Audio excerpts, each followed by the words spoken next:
as I kind of recommended. Well, I went to a temple and was scared to death because I saw all these idols everywhere and I was freaking out being Jewish. I was like, oh, I'm going to burn in hell for this. I don't want any of these things. I told the woman, I just want the book on the meditation. And she goes, come with me. And there was like 100 books. It's a gigantic bookstore. And I was like, how can there be this many books on the meditation? I just wanted the one. I said, well, there isn't one. So I was overwhelmed and left. And on my way out, there's this little tiny pocket book that says Teachings of Buddha. I thought, okay, it's $5. I'll buy that. That's got to be this meditation. And it had nothing in there on meditation.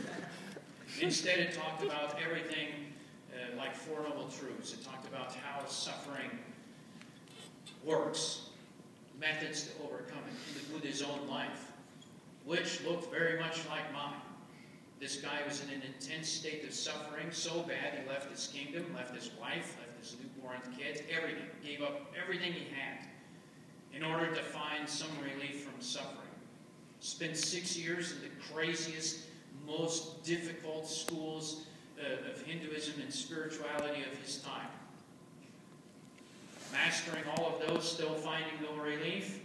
Totally desperate, sits under a tree and says, I'm either going to find it or die sitting under this tree. And then, of course, he finds it. So that same desperation is what I had. And so that kind of kick-started this investigation into Buddhism. Then within a couple of years, I don't know, I somehow became a monk. And it just kept working. The more I did with it, the more it worked.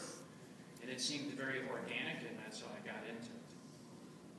Now I look at myself in the mirror and go, holy cow, how did I get here? The other question? You had one, right? What's the significance of the different parts of your outfit?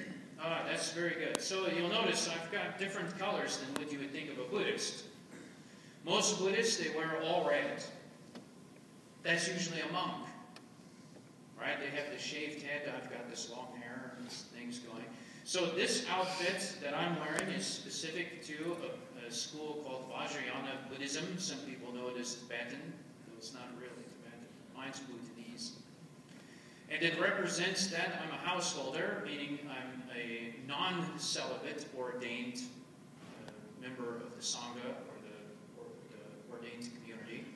And the blue and the white represents that I practice a specific path called yoga. This is not yoga where you see these on every corner. Oh, come do yoga. Yoga actually has nothing to do with any exercise at all. In fact, all of the yoga studios are actually called asana. Asana means tying yourself in a knot. Yoga means working with the mind and working with the perception between the mind and outer things. And so our yoga looks like this. And that's all we do. So the beads are just like a regular rosary. The ordained members in Buddhism wear them around their neck. The laity aren't really supposed to, even though you see it everywhere here in America. People buy them all of the rosary, put it on. You're supposed to wear them around your wrist or in a bag. But if you're ordained, you wear them around your neck. And we pray on them the same way that Catholics use their rosary. We've got prayers to Divine Mother and such.